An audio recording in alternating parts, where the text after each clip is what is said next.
A la edad de 14 años ya era estudiante de la Universidad de Yale. Fue un joven con profundas sensibilidades espirituales.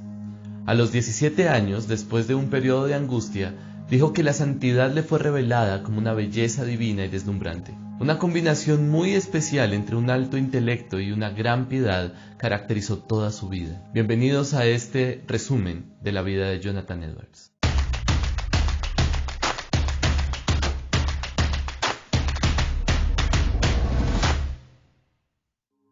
Jonathan Edwards nació en East Windsor, Connecticut, siendo el único hijo varón y el quinto de 11 hermanas. De niño, construyó pequeñas fortalezas en el bosque para sostener no juegos de colonos e indios, sino reuniones de oración con sus amigos. También estudió apasionadamente biología y física y estaba fascinado con la naturaleza. Prodigio espiritual.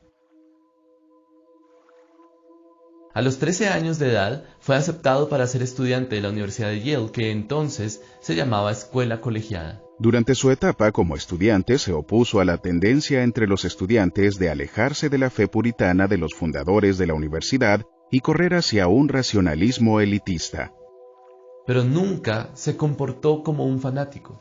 Estando en la universidad, Edwards leyó ampliamente e interactuó con Locke, Newton y todo el movimiento de la Ilustración.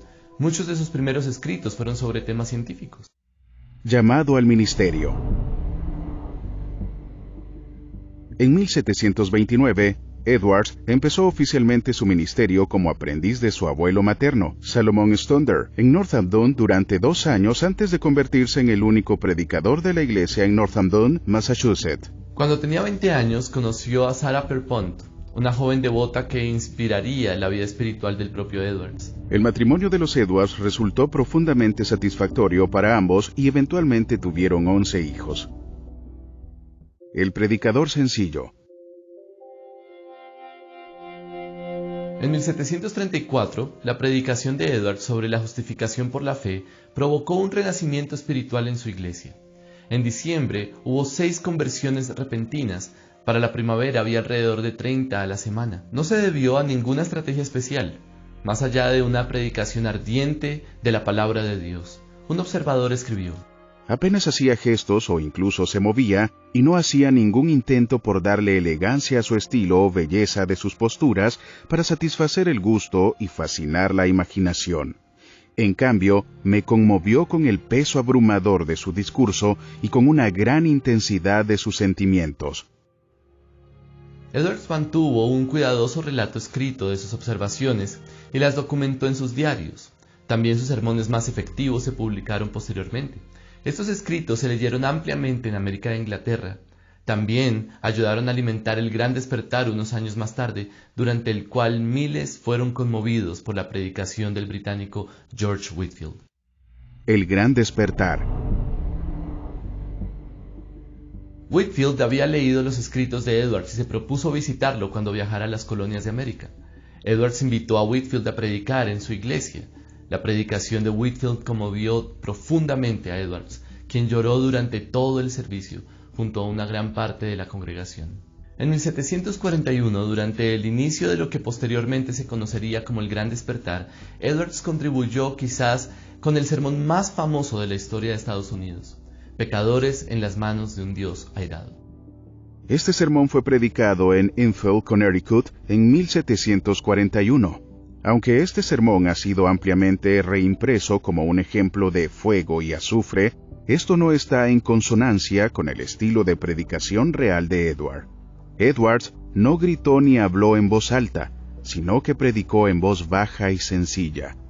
Gracias a los gestos de este sermón y a su rápida difusión, las iglesias, que en algunos casos habían sido frías y secas, se transformaron rápidamente en congregaciones apasionadas.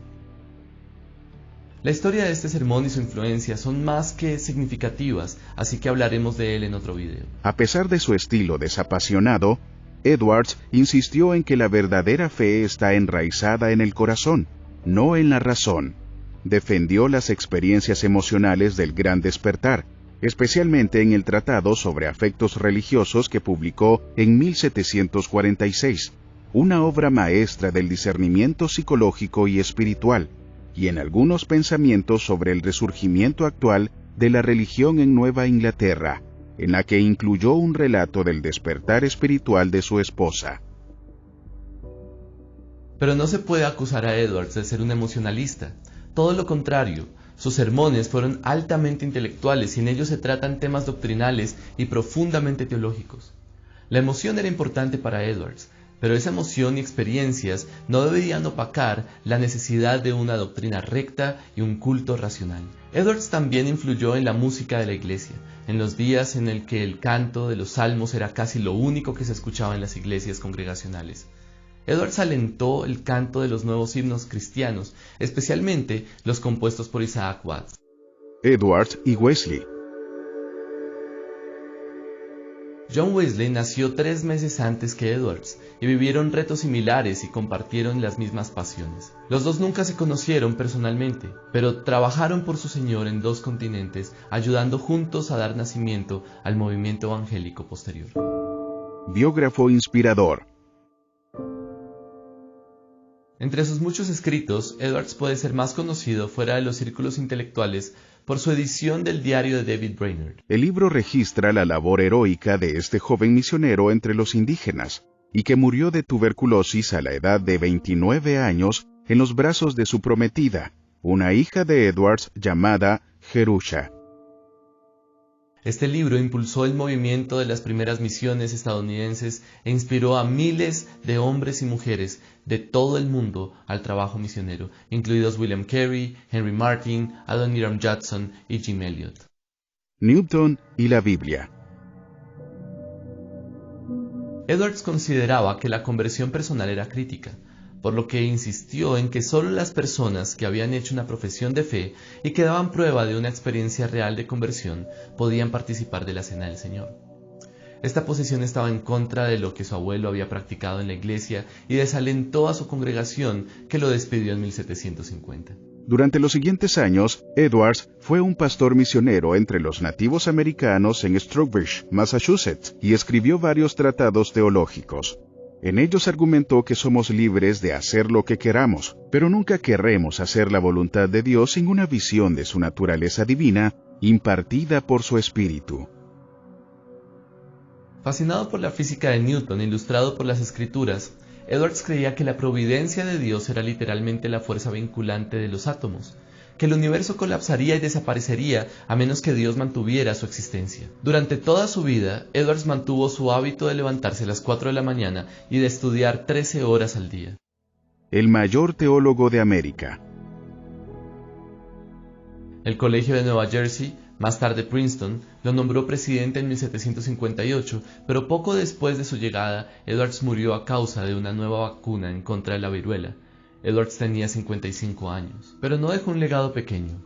Edwards es considerado por muchos como el mejor teólogo de la historia de los Estados Unidos. En muchos sentidos, Edwards fue muy original, innovador y moderno, sin embargo, nunca dejó de ser puritano.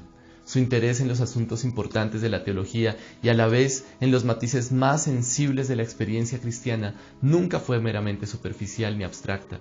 Edwards estudió y comunicó su teología con una sencillez y sensibilidad espiritual única. Mientras muchos científicos europeos y clérigos estadounidenses descubrieron en las implicaciones de la ciencia un impulso que los llevaba hacia el deísmo, Edwards fue por el otro lado y vio el mundo natural como evidencia del diseño maestro del Dios de la Biblia, y durante toda su vida a menudo visitaba el bosque como un lugar favorito para orar y adorar en la belleza y el consuelo de la naturaleza.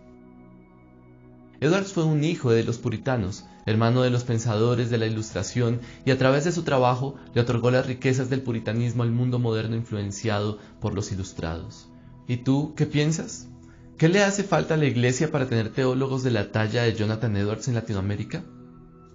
¿Crees que se puede combinar una alta intelectualidad con una profunda sensibilidad por la obra del Señor en nuestras vidas? Déjanos tus comentarios y suscríbete a nuestro canal para ver más contenido como este.